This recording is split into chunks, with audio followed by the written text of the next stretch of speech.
Another quick walk around video of my 1952 Moto Guzzi Falcone Sport. 300 were made that year, so these are very low production motorcycles and very expensive back in the day. This is a very original example I bought from an 85-year-old Italian man who'd owned it for 45 years. It comes with its original 1952 Italian blue registration book, which shows all its owners since new, all its registration.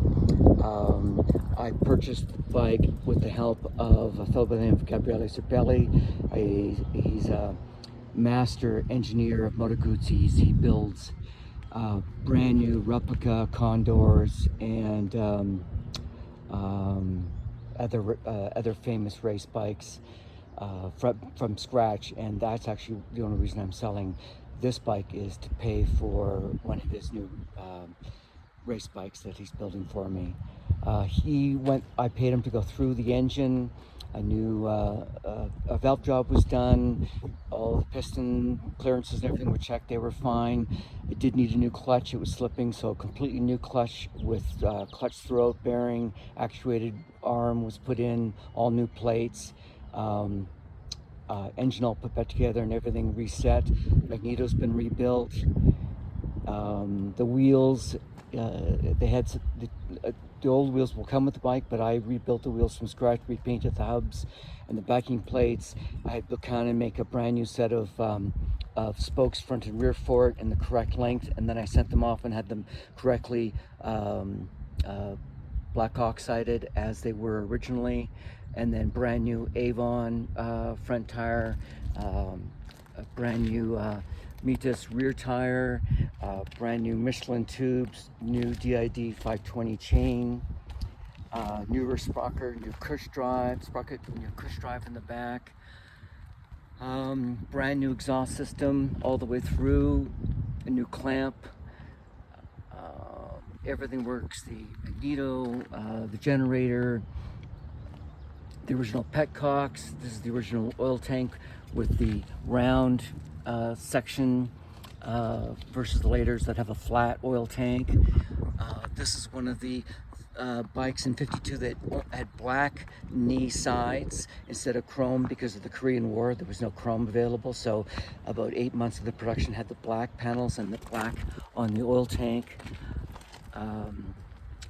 This has a very, very rare Jaguar chronometric speedometer. Ferrari used these in their race cars because they're built like watches, and when you ride, the speedometer goes in notches up and down because they're very vibration resistant. I took it off, had it calibrated and checked by a speedometer shop, and it's right on the money for speed. Worked perfectly. The light inside works perfectly. You'll see that in another video. I did have them make a new custom speedometer cable because the old one was frayed. 50, 51, and 52s had the adjustable magneto advance. You can see that here also. The later ones had an automated magneto, so these are more desirable. This has the much more rare gas cap that locks in place versus the later ones that just have a squish kind of top cap. A big external flywheel that goes backwards and creates a lot of torque and easy to take off. Carburetor's all been gone through and rebuilt, new seals. Yeah, and I did find a brand new old stock magnetic Morelli correct spark plug with it. Plus I have another spare spark plug, so that was a lot of fun. As I said, the hubs have all been rebuilt, repainted, with the spokes and tires and backing plates all redone, hubs all repainted, and wheels all trued and balanced. I used lead weights, solder weight to balance the wheels as they did back in the day. New cork in the friction dampers. Auto Weave in Denver reupholstered the rear passenger seat in Porsche leather because these were leather originally. The one when I got it was kind of worn out. New Moto Guzzi grips, new cables. Comes with a bunch of spare parts as well. You'll see in the pictures. Yeah, it's just a great bike, runs beautifully. It's a little rich at altitude. I've got a 124 main jet in the car, but I will include a 132 main jet that just goes right here in the bottom for, I'm assuming most people will live at sea level instead of 30 or 6,200 feet above sea level where I do. So I'll include one of the other main jet in it with it. Takes 5 minutes or a few minutes to change out. Brand new battery, 16 amp battery. That's the same that's used in the old R series, R69 series BMWs. So it has a lot of oomph. That was like $170 on its own. Brake light switch works perfectly.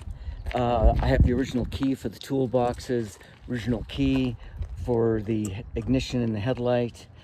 Yeah, just a great deal of fun. And then here's the card from the man that did all the mechanical work and who helped me buy the bike in Italy. And then I had it air freighted over here by United Airlines into Denver.